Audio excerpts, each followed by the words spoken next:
to the affidavit in support of the motion. The affidavit is sworn by the mover of the motion before a commissioner for odds. It is also very clear from the motion that the affidavit was drawn by a law firm of Messrs. Brian Kaemba, Kamau and company advocates.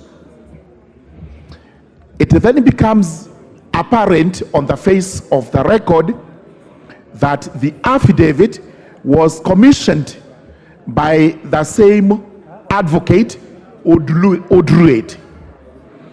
That advocate is Mr. Brian Madila Kaemba, who is of the law firm of Brian Kaemba, Kamau and company. That being the case, then, this affidavit is in direct contravention of the Odds and Statutory Declarations Act, Chapter 15 of the laws of Kenya. And the offended section is Section 4.1 of that particular act, because it expressly prohibits any person who is administering the oath not to have any interest in the matter. Having done so, then it means the affidavit in support is faulty, and the speaker has the discretion to expurge it from the record. If that is done, it means then the affidavit and all the supporting documents go with it.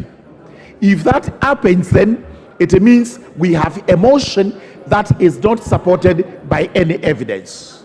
The consequence of that is that the motion cannot stand as it is and should actually fail. For that reason, and I do reserve my rights to raise this at any stage, I urge the House to reject this motion for being in contravention of the statute.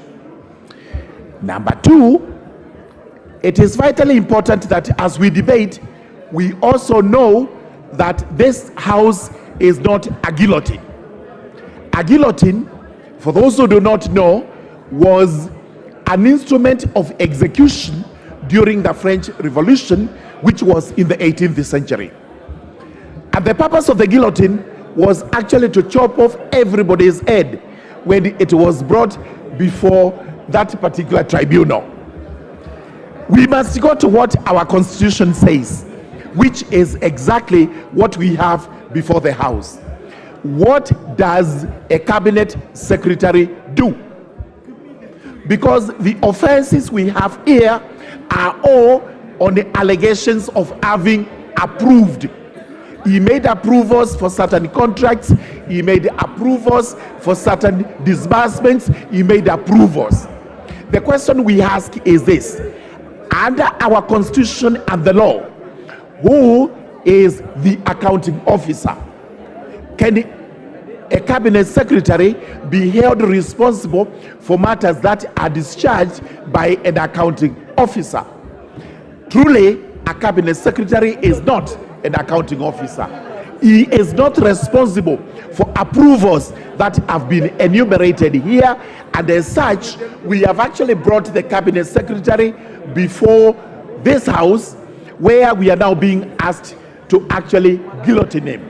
And I urge the House to reject the process of guillotining. We also have been told, in as much as we cannot say the matter is sub judice before Parliament, my submission before the House is that this matter is seized by Parliament, and it is premature.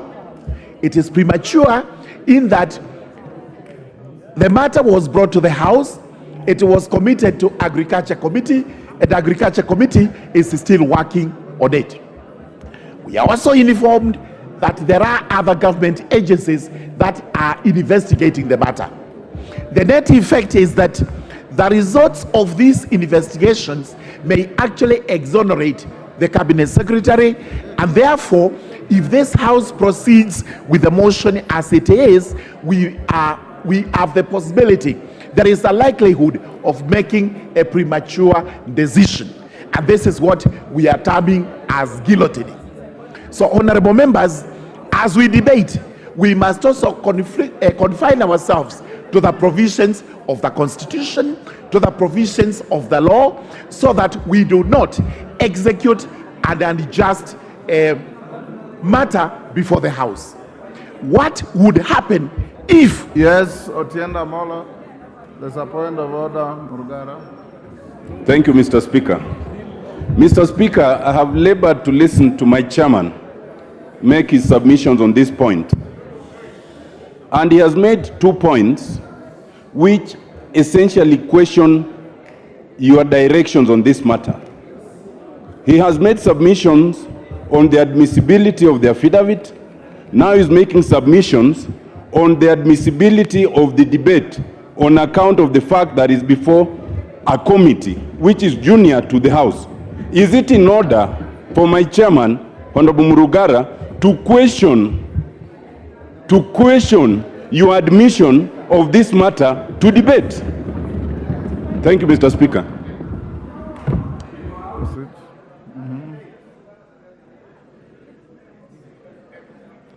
Give Murugara. Yes, thank you so much. The Speaker, sir, understanding orders. What the Speaker did was to look at the motion as it was presented before him. He may not have gone into the nitty-gritty of how the affidavits and the rest of the evidence was introduced, because he was not required to do so by the Constitution and by the law. It is now during debate when we actually have the opportunity to demonstrate to the House exactly what the loopholes, what the shortfalls are as far as this petition is concerned. What the Speaker is required to do is to glimpse over the grounds, over the affidavit, and confirm that it meets the threshold. That threshold in itself is not conclusive that all the matters that appertain herein have been looked at and have been examined. This is why, and as he rightly says, as the chairperson of the Justice and Legal Affairs Committee, I have the responsibility to draw to this House the various statutes which may have been breached. I also have the responsibility to actually draw to the attention of the House if there are any constitutional contraventions. So, Mr. Speaker, sir, before the Agriculture Committee is actually an investigation by this House on, or if not all, most of the matters that are in this petition. So we go to the question, can this House proceed with this motion when actually that investigation is